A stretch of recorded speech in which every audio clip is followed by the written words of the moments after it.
How's your heart today? I am so excited for our first tea time together, and thank you for sharing your attention with me. Our attention is such a precious thing, and it means a lot that you're sharing yours with me. On the way over, I saw a little brown dove sitting on a tree branch. It was stretching its wings as if to get ready for the day and stretch out all the creaky joints. And it was picking at its feathers. And then it crouched really low and jumped and flew off east to begin its day. That bird and I, we started our day together. And now, here we are, waiting for a friend and going to make some tea. I'm gonna clean up a little bit because it's a little messy. My friend Lizzie is coming today. I love spending time with Lizzie because she's so kind and she listens and she makes me laugh a lot. I really love friends who will listen to you and laugh with you. They're really wonderful. And I made some tea. I made cinnamon tea because I know it's Lizzie's favorite. There we go. Oh, I almost forgot. I need to turn my phone off. I really don't want to disrupt our time together. Okay, I think we're ready. Let's begin our day with a cup of tea. Take a deep breath and sit across from me. I can be your next door neighbor and your friend. You can trust that I have hands I want to lend. If you've had a joyful day or a sad one, that's okay. We can talk as the tea brews. I just like to be with you. Tea time with Sam, come as you are. Tea time with Sam, I'm here to lend a heart. Tea time with Sam, come as you are. Tea time with Sam, I'm here to lend a heart. Lizzie, thank you so Hi. much for coming. Yeah, of course. I'm so excited to be here. I made some cinnamon tea because I know it's your Oh favorite. my gosh, thank you. So, how's your heart, Lizzie? What's on your mind? It's good. I'm all right. I've been thinking a little bit about identity recently, actually. Yesterday I took this quiz on BuzzFeed that was going to tell me about my style, and I unexpectedly got the answer boho, which kind of confused me because I've always, considered myself to be like alternative or grungy. And that kind of made me think about the quiz itself and how it would ask me all of these random questions that didn't actually seem to pertain to my style per se, but would ask me like what my favorite color is and what my mood is. And it just, it got me thinking about how much of my identity can just feel boxed in and like determined based on quizzes like these. And I think what I would want to say is that your identity is not always something that you can so clearly perceive or label, or predict even, or it doesn't just fit into these nice little categories of, like, for example, with style of boho, like preppy, alternative, I don't know. So I've been thinking about ways in which identity changes and ways in which your own perception of your identity changes as well. Yeah. Yeah. I felt the same way before. I really like taking those BuzzFeed quizzes because Yeah, I me want too. to learn something new about myself. And the BuzzFeed quiz seems like such an authority because it tells me something about who am I? And that's such a cool thing. But the problem is that what they tell me is so limited. And it doesn't really get to the real question that I'm trying to ask, which is, who am I? And that's such a big, hard question to tackle. Yeah, it can be. I know some people try to understand who they are by like tracking bits of information about themselves over time. Like each day they just write down a number or something that tries to help them understand who they are. And sometimes it's like, they like rank their mood. So, and the intensity of their mood. Wait, but like what type of information do they try to collect? Like what are they trying to do with that? Yeah, I mean, they're trying to better understand themselves and how they're changing over time. So sometimes they track their sleep, sometimes their exercise, like the number of hours. So some people track their mood and the intensity of their mood, the hours of sleep that they take, that they have, the number of hours they exercise. And the idea is that they will gain awareness about their life and be in better control of their life. And they hope that by watching how this information changes over time, they'll have a better sense of who they really are. And so you're saying they do that by numbers? Yeah, they quantify all of this information. I mean, I definitely think sometimes that's helpful. I've done that in the past myself, actually. I have a journal, and sometimes when I am kind of in a weird headspace, I'll map it out on a daily basis and see kind of how I'm doing each day to see how long it lasts.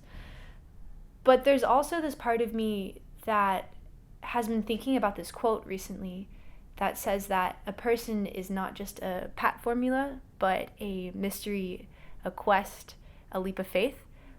And I don't know if my identity is actually something that I can just so clearly map out and quantify and predict even, and is not something where if I switch the numbers, I'll be a different person, if that makes sense. I don't know. I think identity is can be something a bit harder to grasp sometimes. Yeah. So then how do you connect to yourself when you feel like, about your identity? Well, there is one thing I do that I think helps a lot, and it's a ranking of your values. So I used to have this teacher in high school. Her name was Lisa Rose, and she used to have all of her students take a look at these 10 values that they had, and then they would try to rank them in order of what they think is the most important to the least important. And then after the fact, you turn to your partner and you share about what your rankings are. And then at the end, you share as a class, and you can see which values are always ranked the highest, which ones are always ranked the lowest, why people rank them the way that they do. And it is so clarifying for me because you have this moment where you are really asking yourself to look at two things that you probably do value, and pit them against each other and really think about what actually matters more to you. And while I don't think that is all of your identity, it is teaching you a little bit about how you were brought up. It's teaching you about things that you prefer. It's teaching you about the way that maybe your friends have influenced you. Maybe your family has a different ranking of values. And it helps you understand a little bit more about who you are. Yeah. That sounds really lovely. Do you think we could do it together? Yeah, sure, actually. That'd be fun. Okay. Alright, so the way this is going to work is that she is going to write down 10 previously selected values that we have. And from there, she and I and you are all going to rank them for ourselves, not based on what the other person is doing, but just based on what we think is our most important value, and so forth. And then after that, we're going to sit down and discuss and reflect on why we chose the values we did. Okay. So.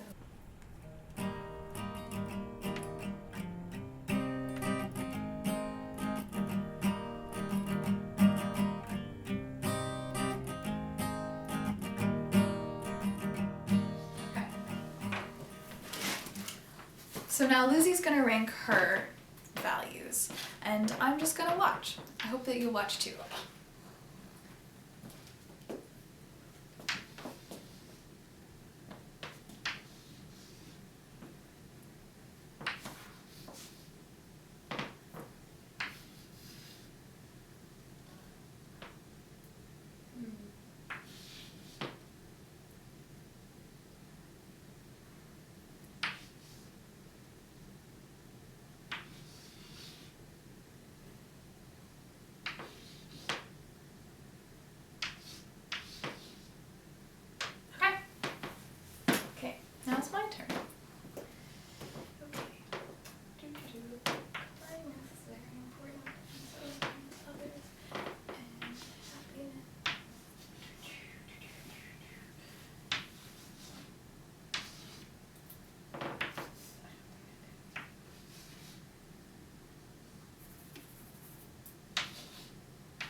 thank you, Lizzie. Yeah, of course. Thanks for This doing was really this. fun. Yeah, doing this with me. I feel like I have a better sense of who I am now that I know what my values really are. Yeah, I find this activity to be really helpful.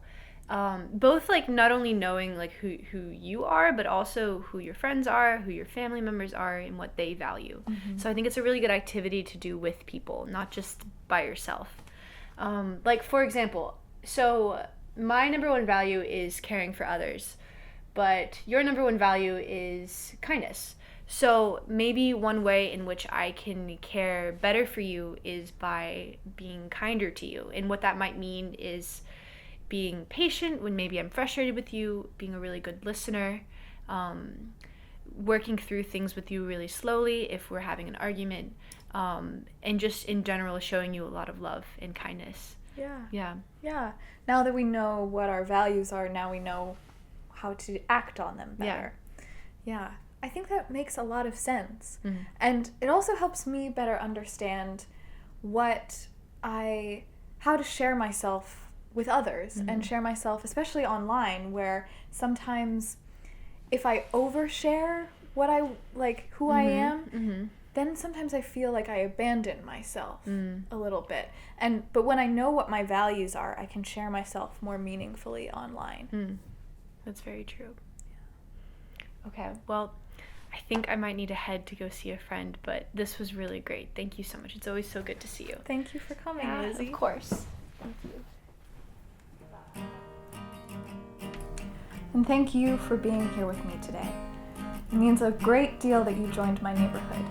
And thank you for being you exactly as you are. May you be happy, may you be healthy, may you be safe.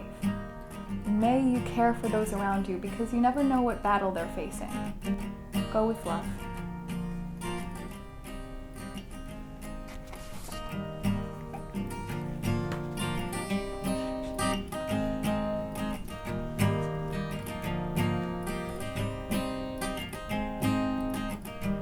Let's begin our day with a cup of tea. Take a deep breath and sit across from me. I can be your next door neighbor and your friend. You can trust that I have hands